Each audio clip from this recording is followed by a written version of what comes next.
성탄하신 우리 주님의 은혜가 우리 교회 모든 식구들 그리고 가족들, 자녀손들 생업 위에 함께하기를 주님의 이름으로 축원합니다.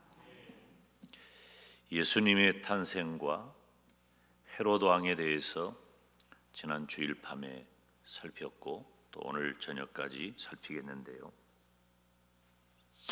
이 예수님의 탄생에 신약 성경에 보면 헤롯이라는 왕이 몇 사람 나옵니다. 이 헤롯 왕의 이 족보는 오늘 본문에 등장하는 이 헤롯 왕의 아버지 헤롯 왕부터 시작해 가지고 그 가계도가 굉장히 복잡하고 난해한 면이 있습니다. 또 죽었는데 또 헤롯이 나오고 여기 헤롯이 있는데 또 저쪽에 헤롯이 있고, 그래서 헤롯 왕만 잘 이해해도 우리가 신약 성경을 전반부를 복음서나 이렇게 사도행전까지 이해하는 데는 유익하다, 이제 그렇게 생각이 드는데요. 기회가 되어지면 이제 공부하는 차원에서 한번 헤롯 왕의 가계도를 쭉 이렇게 한번 살펴볼 그런 마음도 있습니다. 여기 오늘 본문에 등장하는 이 헤롯은 예수님의 탄생 기사에만 등장하는 헤롯이에요. 그래서 이 헤롯 왕의 이름은 주일날 저녁에 제가 영웅이라 그랬죠. 영웅이 참 좋은 것인데 우리가 하나님 앞에 나 스스로가 높아지는 교만한 영웅됨, 이러한 일은 바로 하나님을 대적하는 그런 적그리스도와 같다. 그래서 지금 이 헤롯 왕을 생각하면서 말세의 마지막 때를 살아가는 저와 여러분의 신앙을, 또 우리를 영적으로 도전해 오는 그러한 적그리스도의 세력을 마음에 두고서 우리가 어떤 믿음을 가져야 할까. 성탄의 계절인데 우리가 헤롯 왕을 살피려고 해요. 이 헤롯 왕은 적그리스도의 아주 모형적 인물입니다. 그런데 이 헤롯 왕이 좋은 정치도 잘 베풀었다 그랬잖아요. 자기 사제를 털어가지고 백성들이 어려울 때 그 어려운 백성들의 사정을 도와주기도 하고, 그리고 이 성전을 스룹바벨이 건축한 그 성전이 바벨론 포로 귀환한 이후에 지어진 성전이기 때문에 그 규모가 솔로몬의 성전에 비할 바가 못 된단 말이죠. 그렇기 때문에 헤롯이 그것을 이제 크고 웅장하게 솔로몬의 성전처럼 재현한 거예요. 성전 중심의 삶, 성전 중심의 신앙을 가졌던 이스라엘 입장에서는 이 헤롯이 정말 마음에 딱 든단 말이죠. 사람 마음에 딱 드는 거예요. 그렇게 보여져요. 여러분, 적그리스도는 이렇게 가장하고 우리에게 다가옵니다. 우리가 헤롯을 알잖아요. 어느 정도 정보가 있으니까. 그런데 전혀 그런 정보 없이 헤롯을 대한다면, 만약에 우리가 그 백성이라면 깜빡 속을 수밖에 없죠. 결국 헤롯의 그런 선정은 오래가지 못하고 매우 잔인한 그런 헤롯의 본색이 드러납니다. 그것은 바로 어린 아이들을 다 죽여버리라고 하는 그런 잔인한 명령에서 드러나는 것이죠. 자, 주일 밤에 거기까지 우리가 말씀을 살폈는데, 이 시간에는 지금 우리가 성경 한번 읽습니다. 7절 8절 말씀 시작. 이에 헤롯이 가만히 박사들을 불러 별이 나타난 때를 자세히 묻고 베들레헴으로 보내며 이르되 가서 아기에 대하여 자세히 알아보고 찾거든 내게 고하여 나도 가서 그에게 경배하게 하라. 아멘. 지금 이 헤롯이 이 얘기를 한 이유가 뭐냐면, 성경 다시 봅니다. 2절 3절 시작. 유대인의 왕으로 나시니가 어디 계시뇨? 우리가 동방에서 그의 별을 보고 그에게 경배하러 왔노라 하니 헤롯 왕과 온 예루살렘이 듣고 소동한지라. 이 헤롯 마음에 엄청난 동요가 생긴 거예요. 혼란이 온 거죠. 깜짝 놀란 거예요. 우리야 뭐 남의 나라 얘기고 옛날 얘기고 그러니까 별로 우리들한테는 충격이 아니지만 2000년 전에 왕이었던, 그것도 매우 능수능란한 처세술과 그리고 정치력을 가지고 유지했던, 그 왕위를 유지했던 헤롯의 입장을 생각을 해보면 새로운 왕이 태어난다? 이건 큰일 날 일이잖아요. 깜짝 놀란 거예요. 이 동방으로부터 온 박사들이 유대인의 왕, 우리는 알죠. 예수님이니까 구세주. 유대인의 왕이 나신다라고 하는 말을 했고 그것을 직접 들었기 때문에 깜짝 놀란 거예요. 그런데 이 헤롯을 보십시오. 얼마나 멀쩡하게 자신의 본색을 싹 감추고 태연하게 동방으로부터 온 박사들에게 말을 합니다. 별이 언제 나타났습니까? 그리고 그 별이 어디로 갑니까? 그러면서 베들레헴으로 보내면서 가서 아기를 보고 만나서 보고 경배하거든. 나한테도 알려주세요. 나도 가서 경배하겠습니다. 얼마나 좋은 말이에요. 근데 이거 거짓말이에요. 좋은 말인 것 같지만 거짓말이에요. 자기도 많은 사람들과 함께 나신 예수님께 가서 경배하겠다고 말했지만 헤롯이 경배하겠다고 말하는 진짜 이유는 예수님을 죽이려고 하는 거예요. 여러분, 마지막 날에, 이 환난의 날에 우리 주님께서 오실 그날이 가까워 오면 적그리스도가 위장해서 다가와 교회를 회방하고 교회를 핍박합니다. 저와 여러분은, 특별히 예수님을 믿는 성도된 저와 여러분은 잘 믿는 사람이 돼야 돼요. 좋은 신앙을 가지시기 바랍니다. 여러분, 건들만한 사람을 건드는 거예요. 이 귀가 얇은 사람들은 참 무슨 말하면 다 넘어가 버려요. 제 귀가 얇잖아요. 나는 누가 말만 하면 다 넘어가 버려요. 한번 해봐요. 그런가 안 그런가. 말만 하면 다 넘어가 버려요. 여러분, 우리가 이렇게 영적으로 귀가 얇으면 안 돼. 그러나 영적인 문제는 그러면은 안 돼요. 이건 생명과도 같은 일이잖아요. 지금 헤롯 왕이 동방으로부터 온 그 박사들에게 가서 베들레헴에 가서 그 아기께 경배하시오. 그리고 어딘지 나에게 좀 자세히 알려주시오.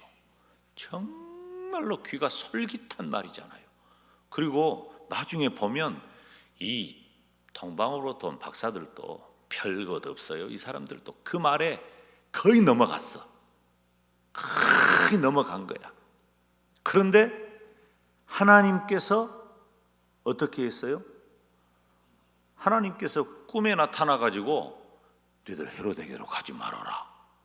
그러니까 다른 루트를 따라서 다시 동방으로, 자기 고향으로 돌아간 거지. 이 사람들도 거의 넘어갔다니까. 이 헤롯의 말이 그렇게 위력이 있는 거예요. 적그리스도의 말이 그렇게 위력이 있는 거예요. 결국 이 적그리스도는 가룟 유다처럼 마음이 변화하고 본색이 드러나게 되는 겁니다. 여러분 기억하세요. 이스라엘 백성들이 모세의 인도함을 따라 애굽을 떠나올 때 바로가 어떤 말을 했냐면요. 멀리 가지 마라 그랬어요. 이제 자꾸 그 이스라엘 백성들을 내보내라고 하니까 그러면서 그냥 계속해서 재앙이 내리고 그러니까 바로가 그러면 가라. 가는데 멀리 가지 마라. 그러면서 뭐라고 말을 해요? 나도 가서 제사하겠다. 너희들이 믿는 야훼 여호와 하나님 내가 같이 섬기겠다. 멀리 가지 마라. 바로가 하나님 섬길 사람입니까? 믿음 있냔 말이에요. 그런데 그렇게 속이는 거예요. 모세는 단호하게 분별해서 단호하게 마지막 10번째 재앙이 그렇게 잔인하고 지독해도 인간적으로 생각할 때는 정말로 하기 힘든, 정말로 감당하기 힘든, 여러분 애굽에서 태어난 모든 초태생을 죽이는 이 일이 그 일을 시행하는 모세의 입장에서 쉽겠냔 말이에요. 그런데 단호하게 그 일을 감당하고 떠나오는 거예요. 사랑하는 여러분, 지금 성탄절입니다. 사단이 그리고 적그리스도가 하는 그 영적 계략에 속지 않기를 주님의 이름으로 축원합니다. 쏘삭거린다니까. 여러분, 하나님의 손에 붙들려 쓰임 받아야지 마귀의 도구가 되면 안 돼요. 나도 모르게 넘어가 버려요. 김 목사부터서 모든 우리 교회 식구들은 거짓 경배를 요청한 헤롯을 보면서 지금도 우리 곁에서 그리고 우리 주님 다시 오실 그 대환란의 날이 다가오면 교회를 위협하고 회방하는 가장된 적그리스도가 우리에게 있다는 것을 깨닫고 이 성탄의 계절에 내 마음을 더 새롭게 하기를 주님의 이름으로 축원합니다. 또 한 가지 우리가 살필 것은 뭐냐면 지난 주일 밤에도 잠깐 언급을 했는데요. 이 요한을 학살하는 장면이에요. 이건 생명을 취하는 거니까 우리가 성경을 한번 같이 읽습니다. 본문 우리가 12절까지 읽었는데요. 함께 읽을 성경은 16절부터 18절 말씀입니다. 시작. 이에 헤롯이 박사들에게 속은 줄 알고 심히 노하여 사람을 보내어 베들레헴과 그 모든 지경 안에 있는 산의 아이를 박사들에게 자세히 알아본 그때를 표준하여 2살부터 그 아래로 다 죽이니 이에 선지자 예레미야로 말씀하신 바 라마에서 슬퍼하며 크게 통곡하는 소리가 들리니 라헬이 그 자식을 위하여 애곡하는 것이라. 그가 자식이 없으므로 위로받기를 거절하였도다 함이 이루어졌느니라. 아멘. 보세요. 지난 주일 밤에도 잠깐 살폈듯이 지금 이 헤롯이 그 얘기를 들은 거예요. 지금 기다리고 있거든요. 준비하고 기다리고 있는 거예요. 뭐 하려고? 지금 동방으로부터 온 박사들이 소식을 전해주기만을 기다리고 있는 거예요. 기다렸다가 가서 죽이려고 하는 심산이에요. 근데 기다려도 소식이 없어요. 소식이 없는데 나중에 이 얘기를 들어보니까 이 동방으로부터 온 박사들이 자기에게 와서 알려주겠다고 해놓고 그렇게 하지 아니하고 다른 루트로 다른 길로 자기 고향으로 돌아가 버린 것을 안 거예요. 벌써 화가 어마어마하게 났습니다. 완전히 손톱 발톱 다 드러내고 본색이 다 드러나는 거예요. 여러분, 악한 자는 언제 아는 줄 아세요? 평소에는 몰라요. 자기 재산 털어가지고 불쌍한 사람, 어려운 사람 돕는 일도 했다니까요. 성전도 건축하는 일도 했다니까요. 그런데 자기 왕위를 위협할 만한 어떤 존재가 태어났다고 여기니까 그것을 해결하지 못하면 잠을 자지 못해. 이 권력자들이. 이제 그게 치달으니까 본색이 드러나는 거예요. 그러니까 악한 살인자의 면모를 보여줍니다. 여러분, 헤롯은 2살 이하의 어린아이를 다 죽이라고 그랬어요. 다 죽여라. 근데 여기 오늘 말씀을 보니까 16절 마지막에 그때를 박사들에게 자세히 알아본 그때를 표준하여 2살부터 그 아래로 뭐라고 기록하고 있어요? 다 죽였다 그랬어요. 다 죽인 거예요. 엄청난 유아 대학살이 일어난 겁니다. 그러니까 이 헤롯은 바로와 닮은 점이 상당히 있고요, 솔로몬과 닮은 점도 상당히 있어요. 조금 각도는 다르지만 꼭 그 모습을 취한 거예요. 다 죽여라. 여러분, 이 영적인 의미로 어린아이는 젖먹이 신앙 성도입니다. 지금 죽이는 헤롯에 대한 초점보다도 지금 어린아이 신앙에 대한 초점을 잠깐 말씀을 드리려고 하는 거예요. 이 마지막 시대에 믿음이 약하잖아요. 그러면 사단의 계략에 빠지게 돼 있고 그 먹이가 됩니다. 예수님은 어떻게 되셨어요? 예수님은 애굽으로 도망하여 살았어요. 빠져나간 거예요. 그렇지만 영문도 모르고 어떤 일이 일어나는지도 모르고 도망하지 못한 어린 아이들은 다 죽었습니다. 그래서 우리에게 필요한 것은 어린아이의 일을 버려야 되는 거예요. 어린아이의 일을 버려라. 어린아이와 같이 순수한 것은 참 좋아요. 해맑고. 이건 나이하고 상관없어요.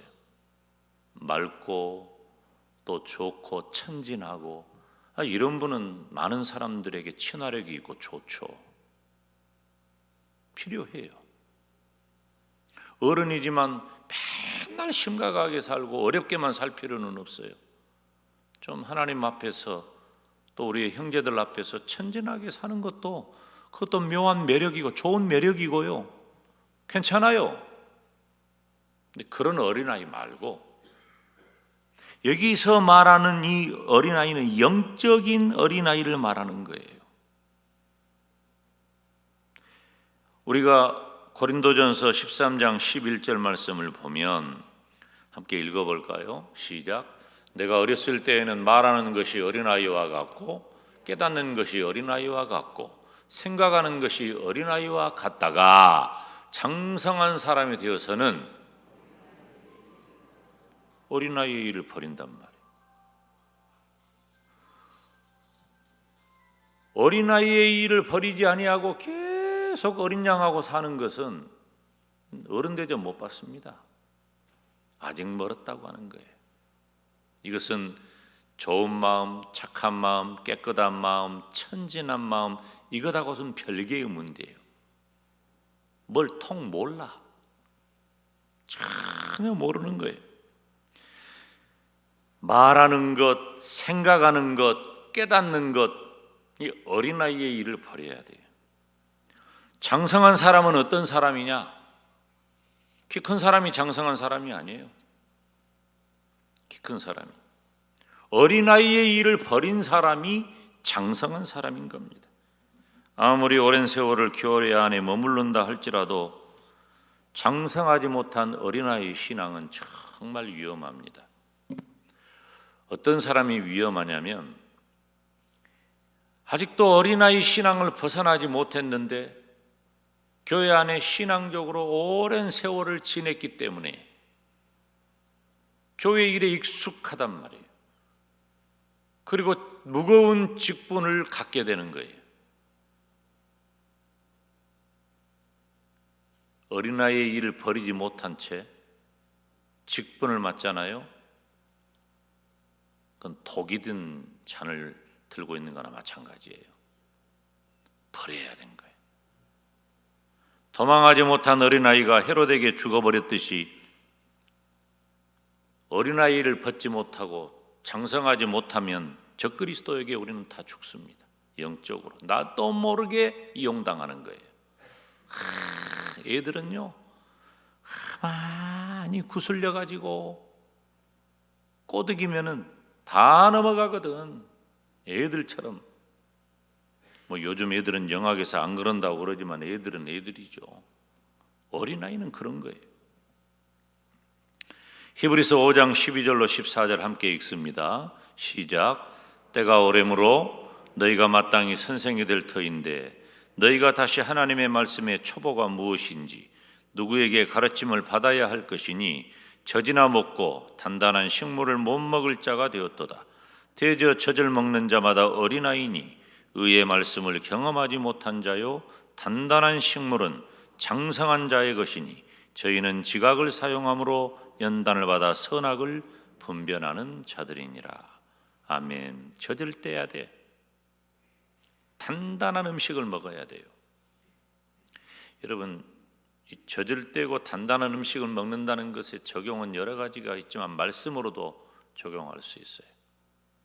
저는 말씀을 전할 때 좀 쉽게 여러분들에게 전달하기 위해 애를 쓰고 그것이 설교자의 의무니까 사명이니까. 그런데 말씀 전달을 쉽게 하는 것하고 그 말씀의 원래 그 깊이 있는 내용하고는 또 별개의 문제예요. 그래서 조금 어렵고 깊이 있는 문제를 얘기를 할 때 포기하는 경우가 굉장히 많아요. 그때 설교 안 듣습니다. 성도들은 알아요. 다 안 들어버려요. 무슨 말 했는지 그 시간은 그냥 지나가 버립니다. 깊은 믿음의 세계로 함께 들어가기 쉽지가 않아요. 참 이 설교자로서 저는 그런 면에 있어서 쉽게 함과 또 깊은 진리의 말씀을 쉽게 전달을 해서 함께 이렇게 가는 게 얼마나 귀하고 복된 일이어서 그것을 소망하는데 잘 안 된단 말이에요. 단단한 음식을 못 먹어요. 여러분, 무화과 나무는 3년이면 열매를 맺을 수 있다는 겁니다. 제가 꼭 몇 년이라고 말하는 것은 아니지만 그렇지만은 시간이 지나도 변하지 않고 젖을 먹거나 오히려 역변화하는 성도들이 많아요. 진짜 믿음의 세계가 뭔지를 잘 모르는 거예요. 진짜 믿음의 세계가 정말 안타까운 일이죠. 젖을 떼고 단단한 음식을 먹을 수 있기를 주님의 이름으로 축원합니다. 그래서 하나님의 말씀에 깊이 있는 그 말씀을 사모해야 돼. 딴짓하지 말고 하나님께 기도하고 하나님께 예배하고 하나님의 말씀을 사모하는 일에 어찌됐든 힘써야 돼요. 저는 요즘 너무 은혜가 되는 게 새벽마다 나와서 우리가 방금도 우리 전사님이 말씀을 읽었지만 전화해도 안 받아. 내가 좀 부탁할 일이 있어가지고 설교 원고를 방송실에 보내야 되는데 어째서 우리 전사가 내 전화를 거부할까? 그래서 다른 목사님에게 전화를 했더니 오 전사님 성경 읽고 있습니다. 그래요. 내가 조금 늦었잖아요. 시계를 내가 조금 잘못 봤어. 새벽이면 이렇게 성경을 다 읽으시는데 한 분 한 분이 그렇게 귀할 수가 없고 이건 잘 읽고 못 읽고가 아니에요. 틀렸네 안 틀렸네 그런 차원이 아니에요. 조금 틀릴 수도 있고 그리고 조금 빨리 읽을 수도 있고 천천히 읽을 수도 있어요. 일부러 너무 늦게 읽을 필요는 없지만은 어찌됐든 이런 경험들을 하는 성도들을 보면서 얼마나 감사한지 몰라요. 이런 경험은 우리가 더 하나님을 가까이 하게 하고 말씀을 친숙하게 하는데 굉장히 유익합니다. 사랑하는 여러분, 우리는 어찌되었든지 영적으로 젖을 떼고 단단한 식물을 먹을 수 있는 정말 든든한 성도 되시기를 축원합니다. 혼자 걸을 수 있어야 돼요. 어린아이는 혼자 못 걷잖아요. 꼭 누가 돌봐줘야 돼. 혼자 걸을 수 있는 성도, 신앙생활이나 교회 생활이나 자칫하면 시험에 들기가 쉽습니다. 목회적으로 힘든 것이 뭐냐라고 물어보면 그다지 제가 이것 때문에 힘들다 저것 때문에 힘들다 다 목회 영역이기 때문에 감당해야 될 부분이지만 조금 이건 성도들에게서 제가 힘든 게 뭐냐라고 하면 성도가 시험에 드는 거예요. 참 이거 해결하기 어렵습니다. 사람의 마음에 서운함이 들어가잖아요. 시험 들어요. 그러면 그것은 일순간 어떤 말로나 혹은 어떤 다른 방법으로 위로하거나 이렇게 해서 쉽게 해결되기가 어려워요. 사람 마음이 한번 이렇게 스크래치가 나면 그 상처가 쉽게 회복이 되지 않거든요. 이건 어른이나 아이나 누구나 다 똑같아요. 이 시험에 드는 경우 굉장히 어렵습니다. 그런데 이 시험이 다가오는 것은 어쩔 수 없지만은 시험에 드는 것은 결코 좋지 않습니다. 누구에게도 안 좋아요. 가장 안 좋은 건 본인이에요. 스스로. 그리고 교회도 좋지 않아요. 개인이나 가정이나 교회나 다가오는 시험을 피할 수가 없어요. 누가 달래주고 업어주고 안아주고 비위 맞춰주고 존재감을 알아주어야 하는 사람이라면 아직 어린 겁니다. 어린아이를 못 벗은 거예요. 그 껍질을 깨야 돼요. 혼자 걸을 수 있어야 한단 말이에요. 성숙한 성도는 시험이 다가올 때, 문제가 생길 때 어떻게 해야 돼요? 주여! 하고 일어설 수 있어야 돼요. 뭔 소리냐 내가? 주여! 하고 탁 일어설 수 있어야 돼요. 믿음으로 기도하다가 말씀을 읽다가 말씀을 듣다가 영적으로 좋은 생각을 하다가 일어나야 된단 말이에요. 그게 하나님이 기뻐하시는 성도의 삶이에요. 또 진리를 분별해야 합니다. 어린아이는 말에 분별력이 없어요. 뭐 말인지 못 알아들어요. 말을 잘 하지도 못하고 해야 할 말, 하지 말아야 할 말 가리지를 못합니다. 이 어린아이의 말은 한계점이 있어요. 어른들이 그러려니 하고 들어주는 거예요.